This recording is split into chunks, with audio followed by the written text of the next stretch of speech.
ठीक है। अच्छा, मेरा अपना जाती तौर पर इसके ऊपर एक बड़ा क्लियर मौकफ है, और जिस दिन इमरान खान को निकाला गया और जिस दिन मुझे सारी गेम समझ आई, उस दिन मैंने, हमारे फ्रेंड्स बैठे थे उनके सामने मैंने ये बात की थी कि मुझे समझ आ गई कि नवाज शरीफ को क्यों निकाला, क्यों निकालते गए। अच्छा, वो क्या अब समझ आया आपको? अब मुझे यही समझ आया कि वो आगे डिसएग्रीमेंट्स हो जाते थे और अगलों को डिसएग्रीमेंट्स पसंद नहीं थे। ठीक। तो वो कहते थे भाई सरे तस्लीम खम करेगा वजीर आजम, होता कौन है पूछने वाला। तो फिर तो तो फिर शिफा साहिबा, नवाज फिर शरीफ साहब का नहीं, भी अपना यही एक आपको स्टांस आपको था। अगर ये समझ आ गया तो फिर इसका हाँ, मतलब है आपका फिर स्टांस ये है कि नवाज शरीफ साहब को गलत निकाला गया।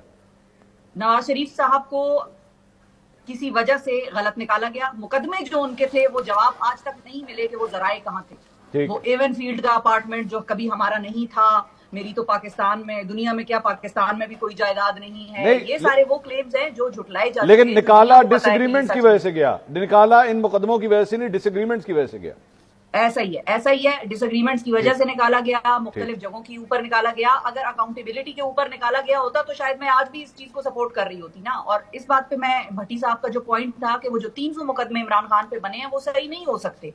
अगर इमरान खान के खिलाफ कोई एक सॉलिड मुकदमा आ जाता, और मैंने ये ट्वीट किया हुआ है, मैंने तो लिखा हुआ है इसके ऊपर कि अगर इमरान खान के ऊपर एक करप्शन का कोई सॉलिड मुकदमा होता तो 300 बनाने की जरूरत ना पड़ती। ठीक है। उसको लोग मानते, उसकी एक क्रेडिबिलिटी हो जाती कि भाई इस आदमी ने इतनी करप्शन की है। दुनिया के आप किसी बच्चे से पूछ लें कि भाई इमरान खान करप्ट है, वो नहीं मानता कि इमरान खान करप्ट है माली तौर पे, वो अच्छा। नहीं मानेगा।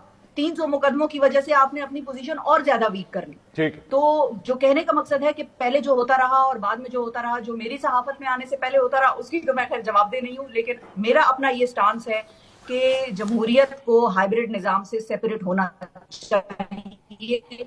अवाम किसी लीडर से खुश है, वो उस लीडर को वोट करेगी। अवाम उस लीडर से खुश नहीं है, उसको उठा के बाहर फेंकेंगे। बिल्कुल ठीक। अवाम के ऊपर अगर आप जमहूरियत चला रहे हैं तो फिर आप अवाम से वोट मांगेंगे ना, और अवाम के वोटों के ऊपर निजाम को चलाएंगे। ठीक है। ये हाइब्रिड हुइब्रिड की कहानी अब मुझे बिल्कुल समझ नहीं आती, नहीं आ रही ये मुजम्मिल समझ साहब, आती उनको समझ तो, नहीं आ रही, और वो कह रही है कि उनको बाद में समझ आ गया कि नवाज शरीफ साहब को क्यों निकाला था, डिसएग्रीमेंट्स की बुनियाद के ऊपर। लेकिन उसके ऊपर सिर्फ मैं क्विकली कंप्लीट कर दूं मंसूर साहब जी कि जी नवाज जी। शरीफ साहब को 3 दफा निकाले जाने के बाद भी अगर नवाज शरीफ साहब जिस चीज के डसे हुए हैं, जाके उसी के साथ थाली में खाना खाने लग गए हैं, तो फिर उनकी सियासत दफन हो गई है। अब ये इमरान खान को हमने ये देखना होगा कि क्या इमरान खान जब जेल से बाहर निकलेगा तो क्या उन्हीं के साथ वापस जाके बैठेगा, या इमरान खान सियासत अवाम के जोर पे करेगा। आपका ये क्या दो ख्याल है वैसे? बुनियादी फर्क हैं जो कि नवाज शरीफ साहब तो आपका क्या ख्याल है, इमरान खान साहब जब कभी बाहर आएंगे तो सियासत किसके बलबूते पे करेंगे?